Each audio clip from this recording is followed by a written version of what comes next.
Mega brother Nagababu ఎమ్మెల్సీగా ఎన్నికైన విషయం తెలిసిందే. గత మార్చి నెలలో జరిగిన శాసనసభ సభ్యుల కోట ఎమ్మెల్సీ ఎన్నికల్లో జనసేన అభ్యర్థిగా పోటీ చేసి ఏకగ్రీవంగా ఎన్నికయ్యారు నాగబాబు. ఈ క్రమంలోనే ఆంధ్రప్రదేశ్ శాసనమండలి సభ్యునిగా ఈరోజు ప్రమాణ స్వీకారం చేశారు. దాంతో ఆయనకు సినీ మరియు రాజకీయ ప్రముఖులు అలాగే మెగా అభిమానులు శుభాకాంక్షలు తెలుపుతూ సోషల్ మీడియా వేదికగా పోస్టులు పెడుతున్నారు. ఇక ఎమ్మెల్సీగా ఎన్నికైన నాగబాబుకు ఆయన అన్నయ్య మెగాస్టార్ చిరంజీవి అభినందించారు. ఎమ్మెల్సీగా ప్రమాణ స్వీకారం చేసిన తర్వాత నాగబాబు, చిరు, సురేఖల ఆశీర్వాదం తీసుకున్నారు. ఈ సందర్భంగా నాగబాబును అన్నా వదినలు పూలమాలతో సత్కరించారు. అంతేకాకుండా ఖరీదైన పెన్నును కానుకగా అందించారు. ఈ మేరకు సోషల్ మీడియా వేదికగా కూడా అభినందనలు పంచుకున్నారు. ఈ పోస్టులో ఆంధ్రప్రదేశ్ విధాన పరిషత్ సభ్యుడిగా ప్రమాణ స్వీకారం చేసిన తమ్ముడు నాగబాబుకి ఆత్మీయ అభినందనలు, ఆశీసులతో అన్నయ్య వదిన అని పేర్కొన్నారు. ఈ సందర్భంగా కొన్ని ఫోటోలను పంచుకున్నారు.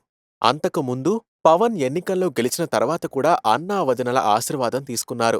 ఆ సమయంలో కూడా సురేఖ తన మరిదికి కాస్ట్లీ పెన్ని కానుకగా అందించారు. ఇప్పుడు మళ్లీ నాగబాబుకు కూడా అదే విధంగా ఇచ్చినట్లు తెలుస్తుంది. మరోవైపు చిరంజీవి పోస్టుపై నాగబాబు స్పందించారు. ఈ మేరకు చేసిన ట్వీట్లో, అన్నయ్య, మీ ప్రేమ మద్దతుకి కృతజ్ఞుడిని. మీరు కానుకగా ఇచ్చిన పెన్ను నాకెంతో ప్రత్యేకం. ప్రమాణ స్వీకార కార్యక్రమంలో ఆ పెన్నునే వినియోగించడాన్ని నేను ఎంతో గౌరవంగా భావించా అని పేర్కొన్నారు. మరోవైపు గతంలో యూపీఏ ప్రభుత్వంలో కేంద్ర మంత్రిగా చిరంజీవి పనిచేసిన విషయం తెలిసిందే.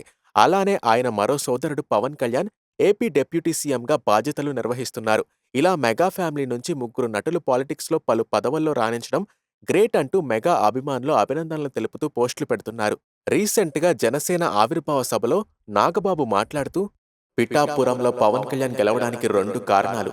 ఒకటి పవన్, రెండోది పిఠాపురం ప్రజలు. వీరిద్దరి వలనే ఆయనకు విజయం దక్కింది. ఇవి కాకుండా పవన్ను ఎవరైనా గెలిపించడానికి దోహదపడ్డామని వారనుకుంటే అది వారి కర్మ అంటూ వ్యాఖ్యానించారు. ఈ కామెంట్ల పట్ల టీడీపీ నేతలు ఓ రేంజ్లో ఫైర్ అయ్యారు.